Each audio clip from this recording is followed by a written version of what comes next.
on Sports Central tonight. Gearing up. The Sri Lankan Tuskers are gearing up to take on the visiting New Zealand under 85kg rugby side in the second leg this Sunday at the Nithawela Rugby Stadium in Kandy. Really happy with the way they played the first round, but I believe that the players have more in them and expecting them to do better in the second leg. Classy win. The stable batting lineup of Royal Challengers was well tamed by the Gujarat Titan bowlers this time as they made sure their effort in bowling was worth the money in the chase. It's all done and dusted. It's the home team, Gujarat Titans, who get a valuable 2 points. Joining the club, Alexander Swearer maintained his impressive consistency, becoming the fourth man to reach the finals at each of the first 4 Masters 1000 events of the season. And after 5 weeks, Formula One returns after over a month's break with a sprint weekend in Miami as the 2026 season resumes, following the FIA's cancellation of the Saudi Arabia and Bahrain Grand Prix.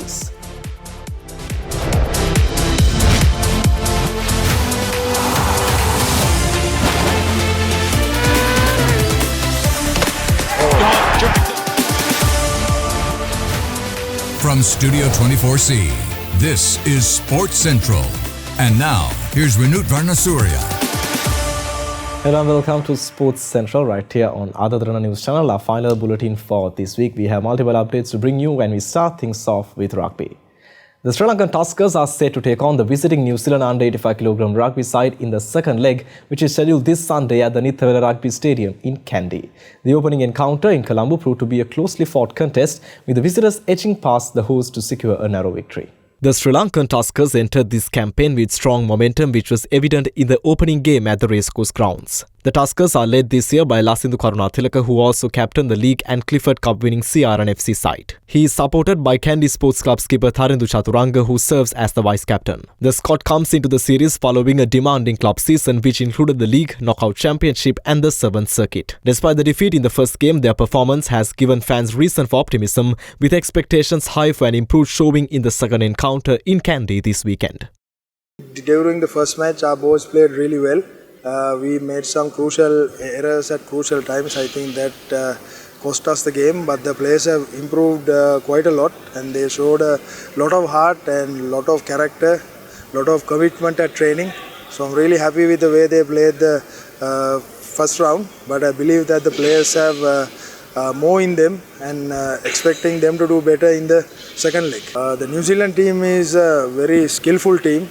They have very high rugby IQ and they have a very high fitness level.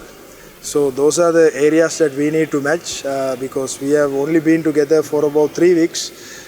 Out of that 2 weeks have been in selecting the final squad.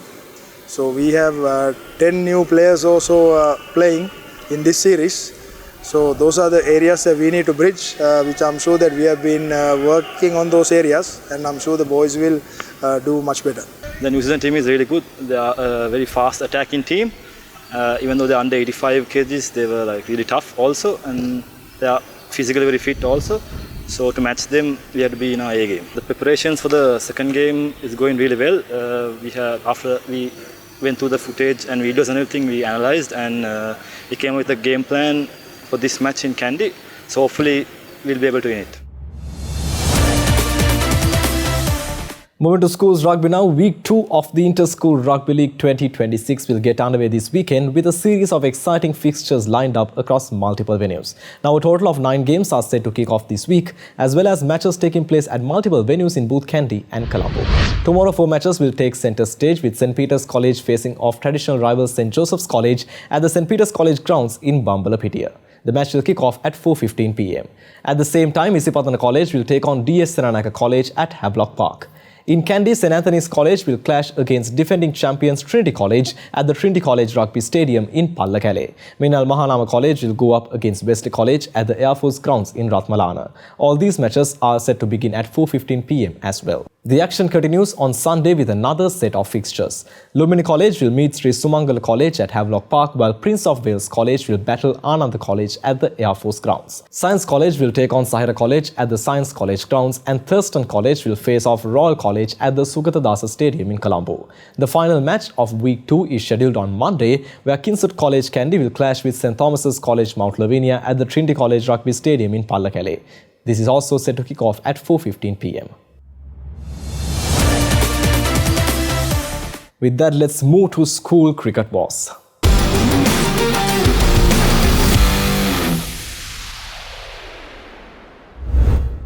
Mahamaya Girls College Kandy retained their title in the fourth Battle of the Blazing Blues against St Anthony's Girls College Kandy, which was played at the Pallakele International Cricket Stadium. Now, after a composed batting performance to set up the game, the Mahamaya bowlers delivered a disciplined effort, successfully defending the total in style. Winning the toss, St Anthony's Girls College invited Mahamaya Girls College to take the first lease of the wicket. They were able to score 146 runs, losing just 3 wickets inside their 30 overs. Sri Lanka Under-19 youth cap Aseni Thalagune was able to become the top scorer for Mahamaya Girls College, scoring 55 runs. The innings was further stabilised by Hashari Somaratna, who contributed with 34 runs off 38 balls. In bowling for St Anthony's, Malmi Herath, Kavish Kaberatna and Roshini Samaravira picked up a wicket each.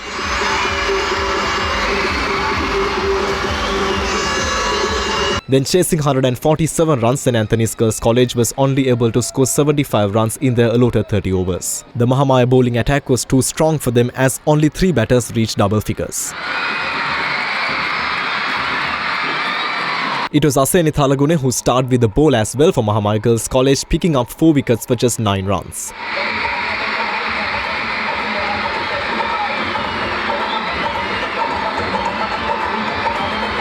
Hashari Somaratna picked up 2 wickets, while Yenuli Amarasinghe picked up a wicket. With that, Mahamaya Girls College Kandy emerged victorious in the 4th Battle of the Blazing Blues, defeating St Anthony's Girls College Kandy and retaining the title for the 2nd consecutive year.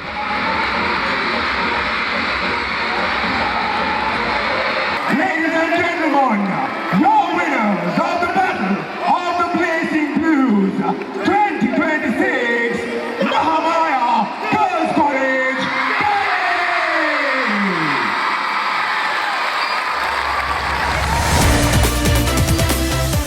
The 20th Battle of the Goals big match between DS Seranaka College Colombo and Mahanama College Colombo will be played on the 8th, 9th and the 10th of May at the Singhali Sports Club grounds in Colombo. A media briefing was held, during which further details of this edition, including the one-day game and the T20 encounter, was unveiled.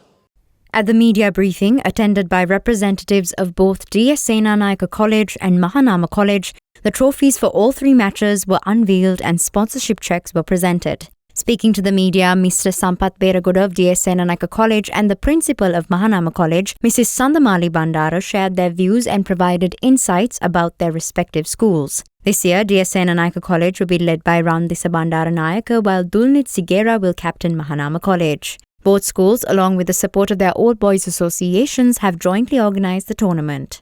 The Battle of the Goals, which began in 2006, will be held for the 20th time this year. Although it started as a 2-day match, it has now evolved into a 3-day encounter. DS Senanayaka College claimed the trophy only once in 2017, while all other matches have ended in draws. The one-day match is scheduled to be played on the 17th at the SSC grounds as a day-night fixture. The T20 match will take place on the 22nd at the same venue. Moving to the regular season now, Warrior Polo Sri Sumangala College Kandy defeated St Mary's College K-Goal by 22 runs in the Division 3 Tier A semi-final, which was played at the Bandaragama public grounds. Now, with this victory, Warrior Polo Sri Sumangala College secured their place in the school's Under-19 Cricket Tournament Division 3 Tier A final. Winning the toss, St Mary's College K-Goal invited Sri Sumangala College to bat first. They were able to score 196 runs before being bowled out in their first innings. The top scorer for Warrior Polo Sri Sumangala College was Saviduni Sal with 58 runs. Kaushal Lamunugama with 30 runs, Tisara Gimhana with 28 runs and Vihaga Prabhasha with also 28 runs gave a further support for the Sumangala innings. In bowling for St Mary's, Samadita Kahandavala was the top bowler, picking up 3 wickets for 35 runs. He was well supported by Sasmin Dharmasena and Gagana Sandaru, who picked up 2 wickets each. Tarusha Jaivira and Shehara Samarasinghe picked up a wicket each. Then batting their first innings, St Mary's College were able to gather 181 runs before being bowled out.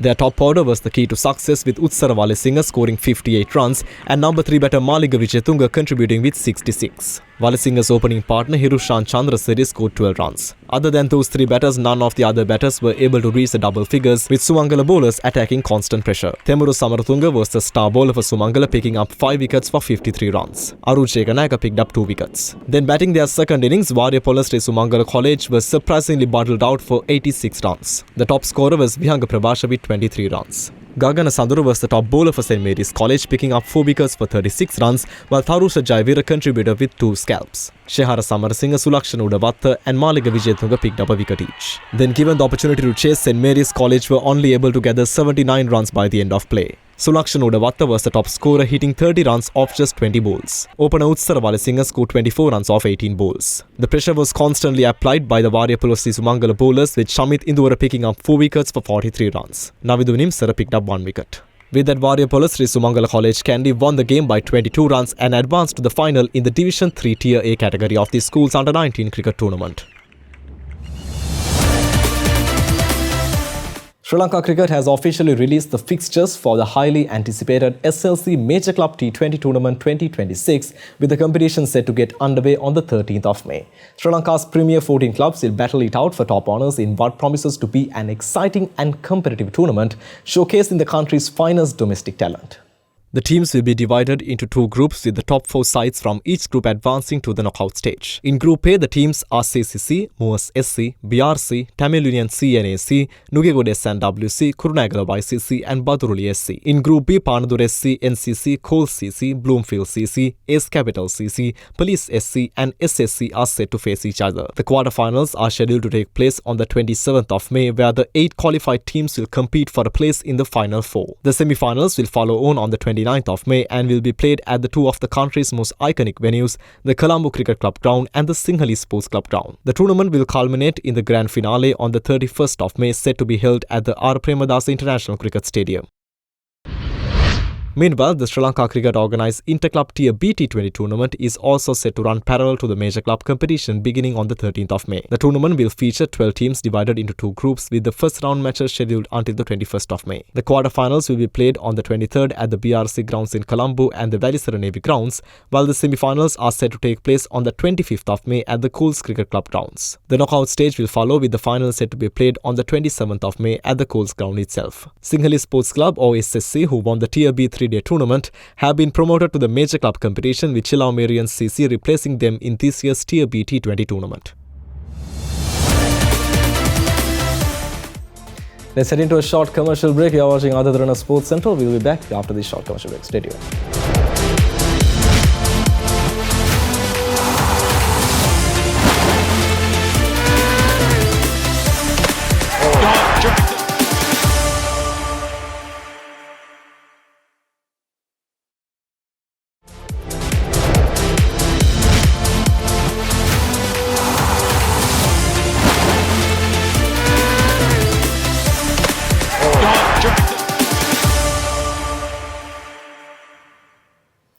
Welcome back to Sports Central right here on Derana News Channel. We are moving to the updates coming in from the Indian Premier League. Now, Jason Holder was everywhere, so much so that he was involved in 5 dismissals, which enabled Gujarat Titans to bowl Royal Challengers Bengaluru out for just 155 runs in Ahmedabad. The stable batting lineup of Royal Challengers was well tamed by the Gujarat bowlers this time, and they made sure their effort was worth the money in the chase. Batting first, Royal Challengers Bengaluru got off to a flying start thanks to Virat Kohli, who scored 28 runs off 13 balls. As well, Rav. Down the wicket, over mid-on. This one will go all the way. However, back in the game, Jacob Bethel could only score 5 runs as he was dismissed by Mohammad Siraj. Kagiso Rabad also joined the party when he picked up the wicket of Virat Kohli. Chance. Mid-wicket gets there. It's Rashid again. And that's the big one they wanted, Rabada. RCB soon fell to a pit hole with regular wickets starting to tumble. Arshad Khan, Rashid Khan and Jason Holder were the key destroyers. Oh my goodness, that could have been horrible. But it is the most magnificent catch. Jason Holder. Oh, he's gone straight. It's again Jason Holder. Jason Holder was the star for Gujarat Titans of the night, as he was the most active player in the field as well as with the ball. He picked up 2 wickets and also was a part of 2 great catches. Other than Virat Kohli and Devdutt Padikkal, none of the other batters were able to capitalise, with the middle order and low order tumbling just below 20 runs. The Impact sub-17 Venkatesh Iyer also could not score much as he was dismissed for 12 runs off 15 balls. Arshad Khan picked up 3 wickets while Rashid Khan picked up 2 wickets just for 19 runs with the economy of 4.75. Jason Holder picked up 2 wickets for 29 runs. Mohammad Siraj and Kagiso Rabada picked up 1 wicket each. With that, RCB were bowled out for 155 runs inside 20 overs. Dismissed by Rabada. Then coming to chase a modest target, Shubman Gill gave the best start they could ask for. By the end of the third over, they had 42 runs on board. Entering it. Oh, he's looking to impose himself here on Hazelwood. Oh dear, he's gone after him with everything here. Shubman Gill. Sai Sudarshan, however, could not capitalise and matched Shubman Gill's innings. Then Josh Butler gave more firepower as he scored 39 runs off just 19 balls with 4 sixes and 2 fours. Oh, clean as this is. Down the ground, into the crowd for 6. When Butler was dismissed, the score was on 92 by the 8th over with 3 wickets down. Romario Shepherd struck with Washington Sundar's wicket and Shah Rukh Khan's wicket, but it was too late as Rahul Tewatia and Jason Holder contributed some much-needed runs for Gujarat Titans. When Holder was dismissed for 12 runs, Rashid Khan joined Rahul Tewatia and they finished the game by the end of the 16th over as they reached 158 runs, losing just 6 wickets. One bounce over the rope. It's all done and dusted. It's the home team, Gujarat Titans, who get a valuable 2 points here today. They've gone past RCB by 4 wickets. Football updates now. Nottingham Forest's Chris Wood smashed a penalty into the top corner to secure a 1-0 victory over Aston Villa in the first leg of their All-English Europa League semi-final. The striker converted in the 71st minute, giving goalkeeper Emi Martinez no chance with the penalty awarded after Villa defender raised his arm and handled the ball. In a meeting of two clubs chasing an end-to-trophy drought stretching back decades, the results sent Vitor Pereira's side to Villa Park for the 7th of May's second leg with a narrow advantage. Braga and Freiburg await the winners in the final in Istanbul on the 20th of May, with the Portuguese side leading the Germans 2-1 from yesterday's home first leg. Forest's win stretched their unbeaten run to 9 games in all competitions as the 1979 and 1980 European champions enjoy some momentum after battling relegation from the Premier League all season, with Pereira their 4th boss since September. Both goalkeepers were called into action in the first half. Villa's Morgan Rogers latched onto a ball from Ollie Watkins, but his curling effort was saved by the diving Stefan Ortega. At the other end, Martinez made a world-class save when he reached back to get an arm around the ball on the goal line to keep out a point-blank shot from Igor Jesus. Watkins nearly put Villa on the scoreboard early in the second half, but Ortega reacted quickly to block Watkins' first-time shot from close range with an arm. Villa were crowned European champions in 1982 and are on the brink of securing Champions League qualification via a top-5 finish in the Premier League. The 34-year-old Wood returned from a 6th-month injury layoff earlier this month and scored in Forest's 5-0 Premier League thrashing of Sunderland last week that gave the 16th-place team some breathing space in the relegation battle.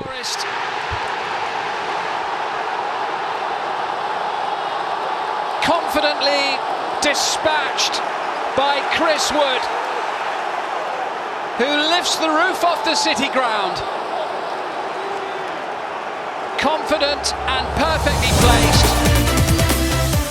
US President Donald Trump told reporters that he is okay with Iran playing in the FIFA World Cup 2026, which will be held in North America in June and July. Now, these comments come after FIFA President Gianni Infantino said Iran would be present at the tournament and will play in the United States. FIFA President Gianni Infantino insisted Iran would play World Cup matches in the United States as the soccer governing body's Congress opened yesterday without the country's delegation, its absence highlighting tensions and the challenges surrounding the tournament. And let me start by the outset, or at the outset, I should say, confirming straight away for those who maybe want to say something else or want to write something else, that, of course, Iran will be participating at the FIFA World Cup 2026.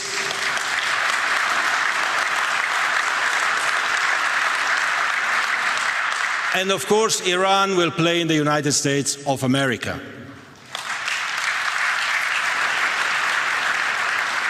Following these remarks, US President Donald Trump stated to reporters that he had spoken with the FIFA president on the matter, adding that he had no objections and had encouraged him to proceed with the plans. Well, if Johnny said it, I'm okay. Are you did Johnny say it? He did? What if they Johnny win? Infantino, that's a piece of work. What if they win?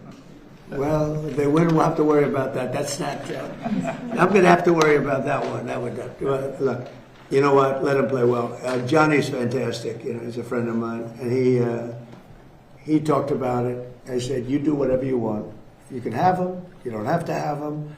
Probably have a good team. I don't know. Do they have a good team? Do you have any idea? I have no idea. Would be hard to believe, actually. But I think let them play, right? Meanwhile, Gianni Infantino stated that he planned to seek a re-election for a fourth term in the bid to continue lead FIFA, the governing body of world soccer. I'm honored and humbled at the same time. And I want to tell you first, the 211 member associations, I want to confirm to you that I will be candidate for the election of FIFA president next year. Thank you very much. The Italian Swiss took office in 2016, replacing Sepp Blatter, and was re-elected unopposed in 2019 and also 2023. Earlier this month, the Council of South American Football's governing body, also known as CONMEBOL, said in a statement it would unanimously support the 56-year-old if he decided to seek another term.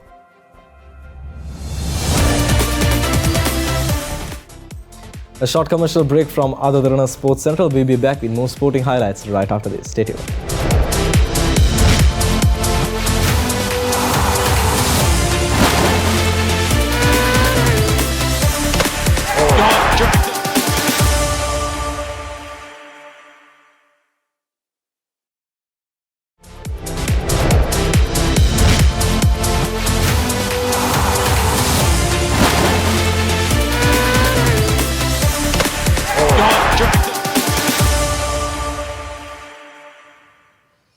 Welcome back to Sports Central right here on Derana News Channel. We are moving to the tennis court now.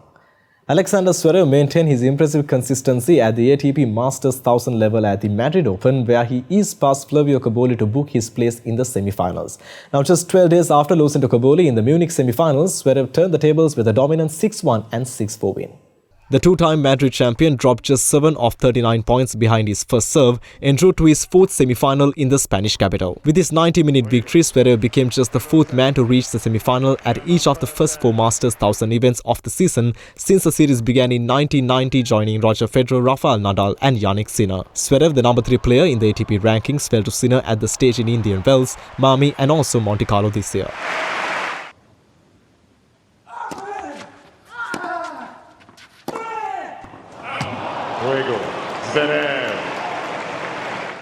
Looking to extend his perfect 3-0 record in Madrid semi-finals, Zverev will next face 21-year-old Belgian Alexander Blocks. Blocks, the world number 69, earlier defeated defending champion Casper Ruud 6-4 and 6-4 to reach his maiden Masters 1000 semi-final. In contrast to their meeting in Munich 2 weeks ago, Zverev quickly found his rhythm on the serve in Madrid. The second seed struck 8 aces in the opening set and took full advantage of a tentative start from Cobolli, who was bidding to reach his first Masters 1000 semi-final.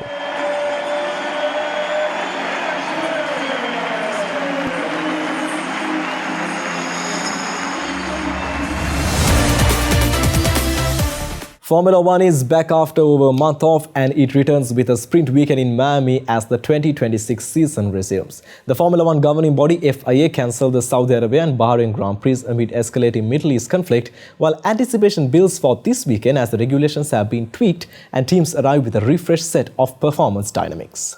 Miami joined the F1 calendar in 2022, and the track layout offers plenty of good chances for overtaking, with moves possible at the end of the long straights down to turn 11 and turn 17. Being a street circuit, the walls are close, so mistakes will be punished. But to be quick, you need to be right against the barriers. The weather in Miami is currently set to be dry and hot today and tomorrow, with an air temperature of around 30 degrees Celsius. However, thunderstorms are currently forecast for race day on Sunday, with a high chance of rain impacting the Grand Prix. Since it is a sprint event, there is just one practice session before going straight into sprint qualifying late tonight and competitive action for the remainder of the weekend in Miami. Due to the 5-week gap since the last race, today's practice session was extended to 90 minutes rather than the usual 1 hour.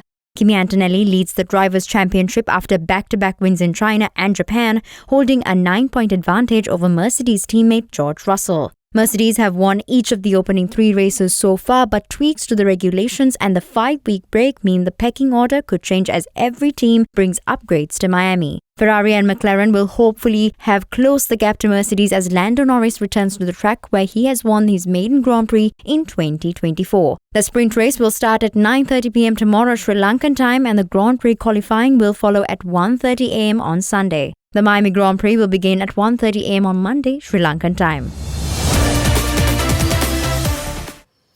And with that, we conclude our final bulletin for this week on Derana Sports Central. We'll make a return on Monday with all the action in the weekend and also more. Senesh Dasanayake is standing by next on World News Tonight with Derana Varnasuri, wishing you a great weekend.